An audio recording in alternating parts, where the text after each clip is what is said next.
students, welcome to the online session or the subject of structural analysis. This subject of structural analysis is mainly for the student of structural engineering. Basically, in design of any kind of a structure, first of all, analysis is required to be done. If the analysis of the structure is done properly, then the design of the structure can be done properly. So basically, we can say that structural analysis is very important subject for the structural engineering students. So let's start with this important subject of structural analysis. So 3, 2, 1. Let's start. Hello students, welcome to the online session of structural analysis. Let's start with today's content. Basically, in this session, we will be going to discuss the examples. So let's start with the first example. Basically, this is an overhanging beam with a UDL. You can see over here that over the throughout span of the beam, we have the UDL. Okay, you can see that UDL is having an intensity of 2 kilonewton per meter. Okay, and at the end, this overhanging portion at the end, at point C, there is a concentrated load. Okay, that is of 5 kilonewton. Overall span of the beam is 6 meter plus 3 meter, that is total 9 meter. But out of that, between two simply supports, the span is 6 meter. And the overhanging portion, the projected portion which is coming out from the support B is 3 meter. So this is the overall arrangement that is given, and we have to find the unknowns, and at the same time we also have to find the bending moment, shear force, and we have to plot its diagram. Okay, so everything is given, the dimensions are given, the loads are given, and the supports are also given. So as per our steps, the first step will be to find the reaction. So basically, we have to find the reaction, that is reaction at A denoted by RA and reaction at B, that is denoted by RB. Okay, and that can be only found by taking moment on any supports. And here particularly we are taking the moment at point A. So taking the moment at point A, after that we will be getting the clockwise moments and the anti-clockwise moments. We will be getting the anti-clockwise moment by reaction at B, and all the loadings that are given on the beam will be causing the clockwise moment. So anti-clockwise moment will be from the reaction, and the clockwise moment will be because of the load. Okay, so let's start. So we will be keeping an is equal to sign between the clockwise and anti-clockwise moment. On the left hand side, we will be placing all the anti-clockwise moment, and on the right hand side we will be placing all the clockwise moment. So RB, that is the reaction at the B, RB that is unknown, we have to find it. So RB into distance of B from point A, that is 6 meter. So RB into 6, and after that we have to move towards the right hand side of the is equal to, that is all the clockwise moments.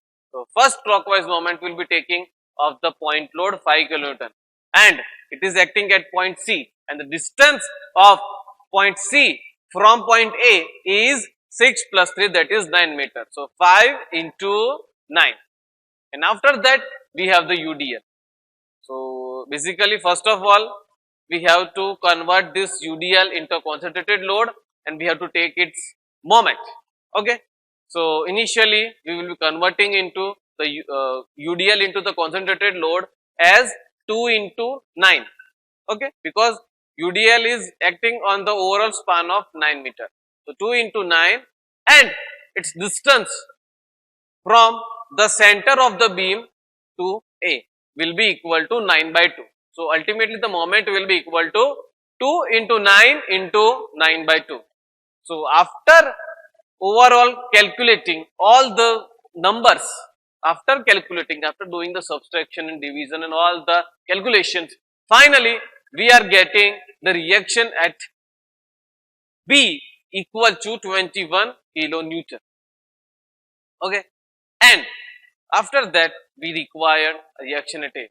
So reaction A can be obtained by subtracting reaction at B from the total load. So total load, how much we have the total load? We have the total load of 2 into 9 plus 5. So 18 plus 5 is the total load that we have on our beam. Out of that we have got the reaction at B equal to 21 kilonewton. So finally we are getting the reaction at A equal to 2 kilonewton. Okay. So this is the overall reactions, unknown reactions that we required for our calculation. Now moving towards the shear force. So basically we will be finding the shear force. Okay. So let's start with the right hand side, that is shear force at C. So shear force at C will be equal to 5 kilonewton. Okay, and it is in downward direction. So it is termed as the by the negative sign. Okay. Now moving towards the left, that is the point B. So from moving from C to point B, we are having the UDL of 2 kilonewton per meter for the span of 3 meter. So that thing we need to add in our shear force. So it will be equal to 5, that is the shear force that is already at C, plus 2 into 3. So that will be equal to 11 kilonewton and it will be in the negative sign. Okay, that is just right to the point B, but at point B we also have the reaction of 21 kilonewton. Okay, so there we also have to consider that reaction. So next what we read is we need to have the shear force at just left of point B. So let's see how it is. So ultimately on just right we are getting minus 11 kilonewton shear force, but considering the reaction at B, we will be getting the just left shear force at B. So it will be equal to minus 11 plus 21. The reaction is in upward direction, so we need be considering it in a positive sign. So minus 11 plus 21, so we are getting the positive 10 kilonewton shear force. After that we will be moving towards the point A. From B we are moving towards the point A. At point in between we are getting or we are having only the UDL for the span of 6 meter. So that we will be considering to find the reaction final shear force at point A. Okay, so shear points at point A will be equal to only 2 kilonewton, because there is only the 2 kilonewton shear force. Okay, and that is why we are calculating. Okay, so you can see the diagram. Okay, in at point C we have the negative shear force in downward direction. Okay, so it will be in the downward direction, and further in downward direction only the shear force is increasing to 11 kilonewton. So at point B it is 11 kilonewton, but at the point B we are having the shear force, means reaction, of 21 kilonewton. Okay, so it is like minus 11 plus 21. So finally we are getting that positive 10 kilonewton shear force. So we are moving upwards and we are drawing it above the center line. After that we have the UDL. Okay, so UDL is in downward direction. So plus 10 minus 2 into 6. that is equal to 12. So plus 10 minus 12. So ultimately at moving towards point A, we are having the minus 2 kilonewton shear force. So that is in downward direction. In between point A and B, there is a point where the shear force will be 0. We have to find that, the point where shear force is 0. Okay? Because at that point the bending moment will be maximum. So we need to find that point. Yes, we will be counting it. But reaching to point A, we are getting the shear force minus 2 kilonewton. But at the point A, we have the shear force at A equal to positive 2 kilonewton. So ultimately we will be reaching towards the point A. Okay, and at particular point A, finally we will be reaching to 0. So yes, we can say that our diagram is correct. Okay. Now what we need is, we need to find the point where the shear force was 0. Okay. So basically we will be considering it as a point D. So how we will be considering it? We will be just taking the moment to it. We will be taking the moment to it. Okay. So moment will be taken from the left hand side, that is at from point A. So we have the reaction equal to 2 kilonewton, and we also have the UDL of 2 kilonewton per meter, and the distance from A to D is, we have considered it as a A. Okay. So shear force at A will be equal to 2. Okay, and it is in minus sign. So from negative, from the left side it is in the upward direction, so it is considered as a negative, and it will be equal to 0. The total overall cumulative will be equal to 0. So 2 plus 2A will be equal to 0, because the shear force at D is equal to 0. So 2 plus 2 into A. Okay, because we have the reaction in upward direction, so minus 2 plus 2A will be considered to be 0. It will be equated to 0 because we need to find the distance A. So minus 2 will be moving towards the left hand side. So the equation will be 2A is equal to 2. So finally we will be getting the A point equal to 1 meter. So we can say that from point A, at a distance of 1 meter, we have the point at which the shear force was 0, will be 0. Okay. So this was all about the shear force. Now moving towards the bending moment. Okay. So we need to find the bending moment. So bending moment at C, bending moment at C and bending moment at A will be equal to 0, because they are the ends. Okay. In between we have to find the bending moment. So let first of all find the bending moment at B. Okay.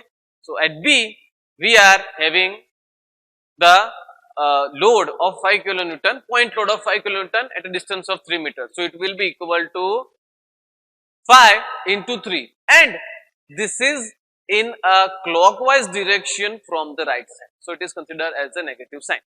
Okay. So minus 5 into 3.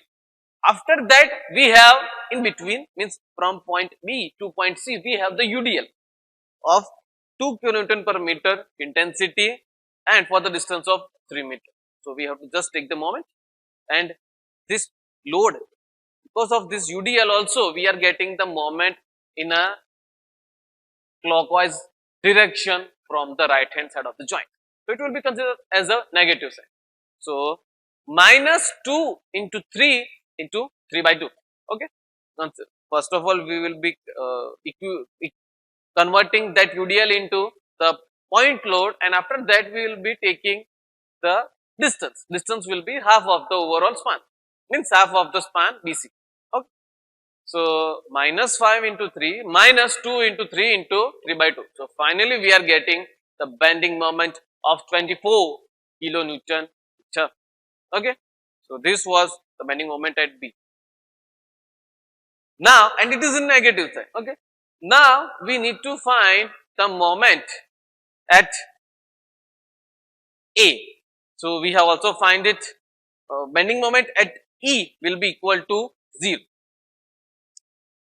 and also we can find the bending moment at uh, point D. So considering it from the right hand side. So right hand side we have the reaction of 2. Okay. So 2 and the distance from A to D is 1. So 2 into 1, that is 2 kilonewton meter, and after that in the span A and D we have the UDL of 2 kilonewton per meter intensity for the distance of 1 meter. So 2 into 1, that is in the clockwise sign from the left hand side, and after that we have the anti-clockwise sign in the left side of the joint. So that will be considered as a negative. So 2 into 1 into 1 by 2. So finally we have getting the moment of 2 minus 1. So finally we are getting the bending moment at D equal to 1 kilonewton meter, and it is in positive sign. So we are drawing it above the center line. Okay. So these are all about the moments. Okay. Now there will be a point of contraflexion, because at point D we are getting the negative moment, at point at point B we are getting the negative moment, and at point D we are getting the positive bending moment.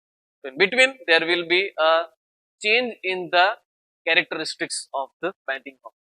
So obviously that will be considered as the point of contraflexion. So we just have to find the point of contraflexion. So it will be around, considering it as a point E. So we will be taking the bending moment at point E. Okay. So let's see how we will be taking it. Basically, we will be considering all the moments from the right hand side of point E. Okay. So from the right hand side we have the concentrated load of 5 kilonewton, and we have the UDL of 2 kilonewton per meter. Okay. So let's consider the distance EB equal to B, small b. So first of all we will be taking the moment at E because of point load 5 kilonewton. So minus 5 into B plus 3, that is the moment. Okay. And it is in downward direction because it is because of the loading. Next we have the bending moment because of the loading only, and that is of the UDL. Okay. So that will be equal to 2 into B plus 3 into B plus 3. We are converting that UDL into a concentrated load, and then we will be dividing it by the 2, half the span. Okay. And after that we will be considering the reaction at B, and reaction at B will be in a positive sign because it is an anti-clockwise moment from the right hand side of the joint. Okay. So that will be equal to 21 into B. So we are getting the equation, and we just have to solve this equation by considering all the addition, subtraction, division and multiplication. By solving this equation, finally we will be getting the value of B equal to 4 meter. We have got the value of B equal to 4. So this way we can solve the beam which is overhanging and which is having the UDL. Okay.